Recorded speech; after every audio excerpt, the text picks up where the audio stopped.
Look how they massacred my boy. Well, the boys, so plural. The initial and first season of The Boys presented a fresh take on the superhero genre with its darker humour, its exploration of a world with superheroes and to the specific impact upon the lives of the average Joe, to its political satire, diverse cast and themes, along with its well-paced narrative and mostly consistent world building. While many gravitated to the gore and to the, shall we say, creative liberties, I more enjoyed the unique and diverse cast, to the exploration of their individual and collective struggles while having to confront a great foe that has manipulated the masses, whether that be the Vought Corporation or its poster child, Homelander. So what has since then happened? Well, it became progressively more political, directionless, inconsistent, and horribly contradictory. To address the most obvious, whether it be the persistent suffering from Trump derangement syndrome or the direct impacts of the writer's strike, and while the cast remained strong, the narrative has become awfully muddled. With Season 4, while the political satire has always been present, and with little subtlety, Shoot lives matter! Shoot lives matter! the constant orange man bad and anti-Republican message does become somewhat tiresome. Considering the significant debate relating to the overturning of Roe versus Wade, this now has become a point of focus through the character of Starlight. On this issue, and while I personally consider myself pro-choice, while aware of the challenges with the state legislature filibuster, in other words, this isn't nearly as simple an issue as some would like it be believed, the satire is only becoming more lazy and preachy. This also hampered Season 3, where the political satire, if you could even call it satire at this point, superseded the plot. This heavy-handed preachiness, and while suggesting there was ever much balance with the political satire delivered, becomes quite jarring, considering the constant trivializing and glorification of violence without any semblance of control. What intended message the writers do seek to convey often becomes quickly lost within a quagmire. Giggity, giggity, giggity, giggity, ooh, ee, ooh, ah, ah, ting, tang, walla, walla, bing, bang, ooh, ee, ooh, ah, ah, ting, tang, walla, walla, bing, bang.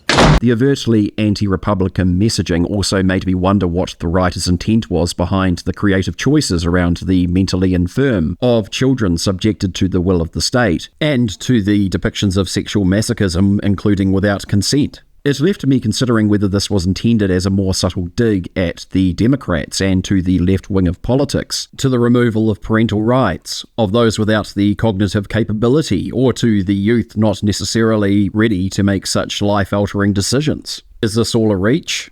Of course that isn't what's intended, but I'm not certain there's enough intelligence in the writing for political satire other than messages that bludgeon one half to death. And when the plot becomes secondary to the political satire, well, everything begins to resemble or suggest of some political message, intended or no. What of the plot? We have Billy Butcher and the boys pursuing a means to destroy Homelander. With the season's finale, and again as fugitives like with Season 2, we have the boys seeking to obtain a means to destroy Homelander. How about meaningful character development? We receive a newfound shoehorned love interest to further emphasize personal challenges prior explored. Frenchie would turn to substance abuse when coping with his own guilt. He would struggle forward in maintaining a healthy dialogue with Kimiko, who also suffers from past trauma. With Season 4, well, we get more of the same, only with the inclusion of a third wheel and the deterioration of that same character development and communication previously achieved. Simply put, this is the season of wheel spinning. With the introduction of Huey's mother, we only have the return of childhood trauma, her having abandoned him and his father due to mental health. With Homelander, we have him finding new surrogates for his overinflated ego and seeking to regain the approval of the public. Billy Butcher is still dying, showcases of limited growth, and there's plenty more grieving, the dealing with past guilt to forge a path toward redemption, whether that be with Annie, A-Train, Frenchie, or Kimiko, take your pick. Aside from a few somewhat interesting moments of character exploration, not a lot really happens plot-wise. It may seem like there's nothing to like, and I merely hate watching, but that isn't entirely true. Along with some character stuff that remains entertaining, the cast continues to serve as this show's strongest attribute, led by Carl Urban as the relentless and belligerent Billy Butcher, and Anthony star as the unhinged Superman Homelander. But the magic of Season 1 is not nearly so prominent here with Season 4, and in fairness nor with the other subsequent seasons. And then there's the world-building elements. In adherence to its own rules, this series has quickly devolved into a horrifying mess. It would now seem that all superheroes are somehow impervious to bullets and possess of inconsistent superhuman strength. It creates just so many questions and inconsistencies. To keep it brief, otherwise I'd be here rambling a long time, just a few notes, I promise.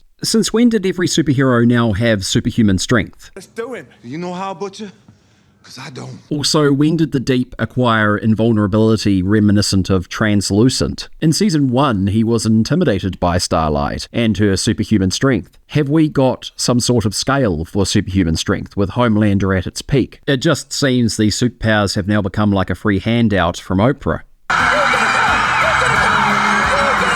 While I thought Black Noir, whatever version, was remarkably durable, I didn't consider him completely bulletproof. If guns are generally ineffective and within the constructs of this world, why would non-soups even persist with them at all? Is every soup invulnerable to guns? This shapeshifter seems to also shrug them off as if they were only a mere nuisance. Even Annie took a moment or two recovering in Season 1. While Sage has superhuman intelligence, how can she foresee how other individuals will act? Is it just me, or her knowing how this would all play out just comes across as a lazy plot and character convenience? Did she foresee Mother's Milk shooting her in the head, or Senator Newman salvaging the situation in her absence with this Illuminati elite class? In earnest, does this show think the audience genuinely thick? Is it the creator's intent that we should relate with Sage, be too smart for this trite nonsense? There just seems to be a persistent lack of care with the storytelling, with the plot development, and the narrative construction. Other than for those that enjoy gratuitous gore, creepy sexual content, and or what was at least once a unique and endearing cast of characters, I'm uncertain if there's much more working in this show's favour. Political satire can be quite entertaining, although I prefer a more balanced offering, but it really does take precedent with Season 4, along with what more resembles filler than anything else. Get on with it. Yes, get on with it.